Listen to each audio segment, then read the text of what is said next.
Hello, so this is a quick tip video I found about tips for staying creative during quarantine. Uh, this is an article I found from a New York artist. Some artists find it comfortable in solitude. Being alone and having a certain tunnel vision on their art is ideal for their productivity, and they see this as a time to focus and create. For others, this does not prove so fruitful.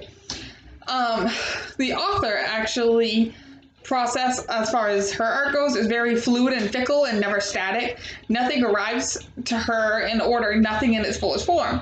A flare of inspiration finds her rushing to whatever tool is immediately available to grab hold of the passion inkling that in moments will likely be gone forever. The original said that, and I am the same way. Moments come and go. Like when I'm writing, it comes to me. I can't just sit in front of it. It has to be like, oh yeah.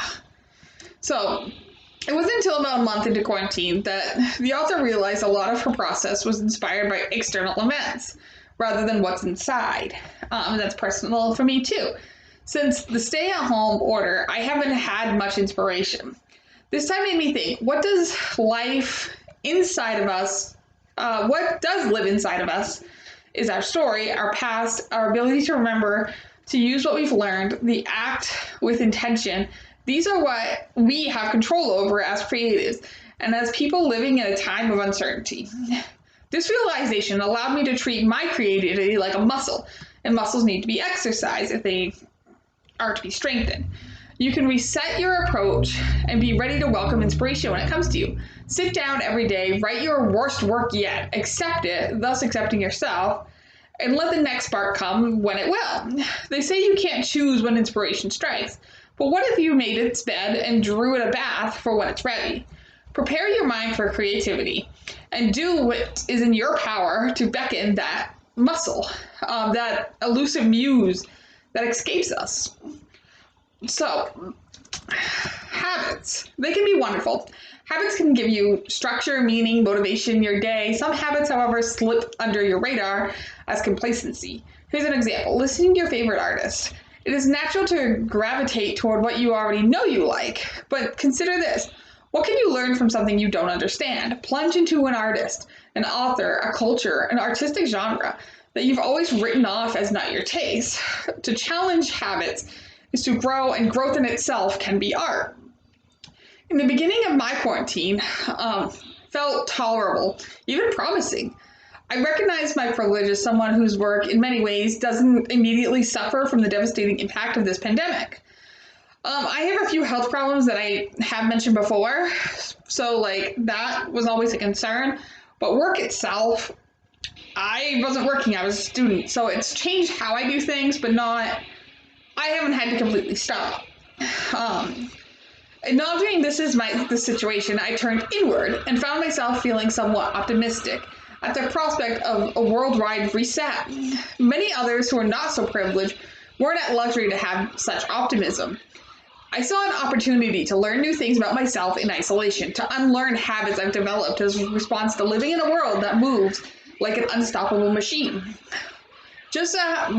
After just a week of my quarantine, as the machine slowed, the prospect of positivity all but completely faded. Gloom set in, along with the realization that no one knows how long this will last. As I'm writing this, as I'm talking, this is May 4th, I believe. No, May 2nd. And the talk about opening things back up, but still no one knows as far as the pandemic about what is going to happen. Everyone just kind of theorizes oh, this is how it's probably going to happen. But anyway, so I thought to myself, how can I create my creativity being my drive, my food, my purpose, while knowing of some silent, invisible threat that neither I nor the world can control? I paced. I stayed up until ungodly hours. I called friends multiple times throughout the day, allowing myself to sidestep my discomfort. Whatever solace I took from reminders that everyone is going through this. Through this article and my own exploration, something sparked inside me. I needed to stay creative. So personally, I started making videos online to learn a new subject. I started scrapbooking, writing, playing on my keyboard, painting, drawing, even making some jewelry. If you're having trouble remembering what to be thankful for during this time, here are a few lighthearted suggestions. You are reading these words right now. This was what the author wrote, and I thought it was great. So, to me, she was saying to me, you are reading these words right now. For you, you are listening to these words right now. You have access to a screen. You have art, you have music, all at your fingertips. We all do, because they exist and will always exist. No matter how isolated we are from each other right now, you couldn't kill art if you tried. This thought of permanence encourages me to approach my own art differently.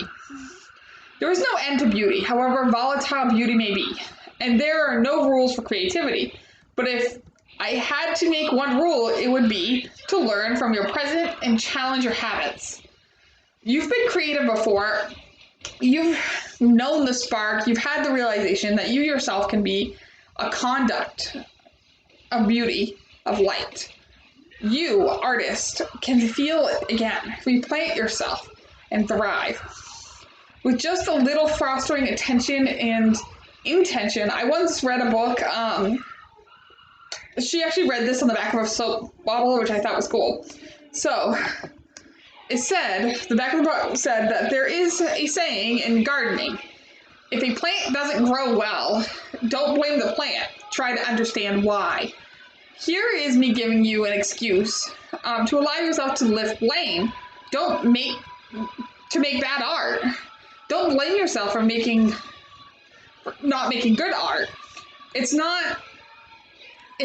not to believe that what you have to say is worthwhile. It's time to take responsibility for what you have to say, so that you may take your place in the community of artists awaiting you. In her book, Bird by Bird, Some Instructions of Writing and Life, Anne Lamott says that the greatest writers keep writing about the cold, dark place within, the water under the frozen lake, or the secluded camouflaged hole. The light they shine on this hole, this pit, helps us to cut away or step around the bush and brambles. Illuminating this darkness must be done as a community. We hold power to inspire each other if we trust each other. This is our present, and we have no choice but to overcome together. In Lamont's words, we can dance around the rim of the abyss, holler into it, measure it, throw rocks into it, and still not fall in. It can no longer swallow us up, and we can get on with things. So being creative during this time can lighten and bring light to everyone's lives. So this is all I have written for a script. As far as being tips, as mentioned in the article, just do it. Give yourself permission to make bad stuff. Just sit down and create. Personally, I try to focus on the positive aspects of it because it brings me joy. So, like making these videos. Making these videos about different aspects of COVID that are lifting me up a little because I get to research and look up what songs are bringing people inspiration and joy. What little things can I do? How can I help the community and those less fortunate than me who, like, we have to wear masks everywhere right now in Maine. And what if they don't have access to a mask or money to buy one? Where are they going to get these masks? So I bought some extras and I, was going to help out the clubhouse. So this video actually lasted a little longer than I wanted, but I think it's important. So thanks for watching.